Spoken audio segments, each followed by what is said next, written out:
খুব সুন্দৰ আৰু আশাপ্ৰদ পূৰ্বতকৈ বহু লোক স্বতঃস্ফূৰ্তভাৱে ওলাই আহিছে আজি নিজে নিজে এই যোগদান কৰিছে দলত কংগ্ৰেছৰ মানুহ বা বেলেগ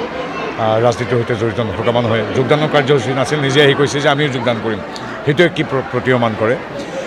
যে তিতাবৰবাসী ৰাইজৰ লগত আছে আৰু ৰাইজৰ লগত যে কথা পাতিছোঁ তেখেতে ক'লে এটাই কথা কৈছে এইবাৰ তিতাবৰত বিজেপি জিকিব লাগিব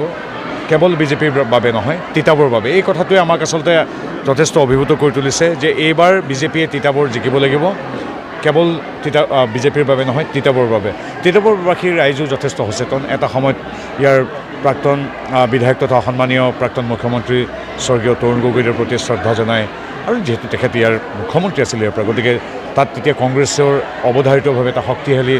স্থিতি আছিল কিন্তু এতিয়া বিগত সময়ছোৱাত যিহেতু ভাৰতীয় জনতা পাৰ্টী নেতৃত্বাধীন NDA চৰকাৰে জনসেৱাৰ্থে অভূতপূৰ্ব যি বিকাশৰ অবিৰত যাত্ৰা আৰম্ভ কৰিছে তাত কিবা কাৰণত প্ৰতিনিধিজন বিৰোধীৰ হোৱাৰ বাবে অলপ দূৰত অৱস্থান কৰিছিল এইটো কাৰিকৰীভাৱে সকলোৱে জানে বিৰোধীৰ হ'লে ৰাজ্য চৰকাৰ বা কেন্দ্ৰীয় চৰকাৰৰ পৰা বহু কাম তেওঁলোকে আদায় কৰিব নোৱাৰে তেওঁলোকে নিজৰ ৰাজনৈতিক দৰ্শনৰ বাবে আদৰ্শৰ বাবেও নাযায় আৰু তাৰ ফলত ভুক্তভোগী হয় স্থানীয় ৰাইজ আৰু ইয়াত যিখিনি উন্নয়ন হৈছে বাট পথ অৰুণোদয় আঁচনিৰ পৰা নিযুতমণি আঁচনিলৈকে সকলোবিলাক মুখ্যমন্ত্ৰী ডক্টৰ হিমন্ত বিশ্ব শৰ্মাদেৱৰ প্ৰত্যক্ষ তত্বাৱধানত হৈছে অৰ্থাৎ ইয়াৰ প্ৰাক্তন যিগৰাকী সাংসদ বিধায়ক আছিল তেখেতৰ অৱদান কি ৰাইজে জানিব মই নোকোৱাই ভাল গতিকে কিন্তু এইবাৰ মানুহখিনিয়ে কৈছে যে কেন্দ্ৰত বিজেপি আছে মোদী চৰকাৰ ৰাজ্যত অৱধাৰিতভাৱে অসমবাসী ৰাইজৰ আশীৰ্বাদেৰে হিমন্ত বিশ্ব শৰ্মাদেৱৰ চৰকাৰ হ'বলৈ গৈ আছে গতিকে এইবাৰ তিতাবৰৰ বাবে তিতাবৰটো বিজেপি হ'বই লাগিব NDA হ'বই লাগিব এই কথাটো আপোনালোকে যিকোনো মানুহক সুধিলেই সেইটো উত্তৰ দিব মোকো তেনেধৰণে কোৱা হৈছে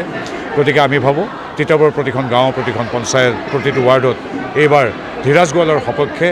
ৰাইজে ভোটদান কৰি ডক্টৰ হিমন্ত বিশ্ব শৰ্মাদেৱৰ হাত শক্তিশালী কৰিব আৰু বিকশিত অসম সুৰক্ষিত অসম তথা বিকশিত সুৰক্ষিত তিতাবৰৰ বাবে ৰাইজে আমাক সমৰ্থন কৰিব আপুনি যোৰহাট সমষ্টিত আৰু তিতাবৰ সমষ্টিত দৌৰ গৈ আছে কিন্তু আমি দেখিবলৈ পাইছোঁ গৌৰৱ গগৈক ৰাইজে দেখা পোৱা নাই সাধাৰণ মানুহে গৌৰৱ গগৈক এটা যদি তেওঁৰ অভিযোগো দিবলৈ বা কিবা সমস্যা অৱগত কৰিবলৈ তেওঁক ঢুকি নাপায় সেই ক্ষেত্ৰত আচলতে আপুনি ঠিকেই কৈছে এতিয়া সংবাদ মাধ্যমে পোনপটীয়াকৈ ক'বলৈ সংকোচ নকৰে যে গৌৰৱ গগৈক ইয়াত দেখাই পোৱা নাযায় তেওঁতো এইটো গৃহ সমষ্টি পিতৃ সমষ্টি বুলি কোৱা হয় তাতে আকৌ তেখেত ইয়াৰ সাংসদ তেখেত ইয়ালৈ নাহে তেখেত কি কাৰণে নাহে তেখেতে ক'ব পাৰিব কিন্তু প্ৰত্যেক সপ্তাহতে মই আহোঁ এই তিতাবৰলৈকে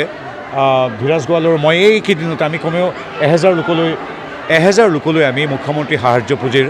আমি চেক বিতৰণ কৰিছোঁ কাৰোবাৰ কেঞ্চাৰ হৈছে বহুত টকা দিব নোৱাৰিলেও টকা 20,000 দি দুখৰ সময়ত পৰিয়ালটোৰ সৈতে থিয় হোৱা এইবিলাক কাম আছিল স্থানীয় সাংসদ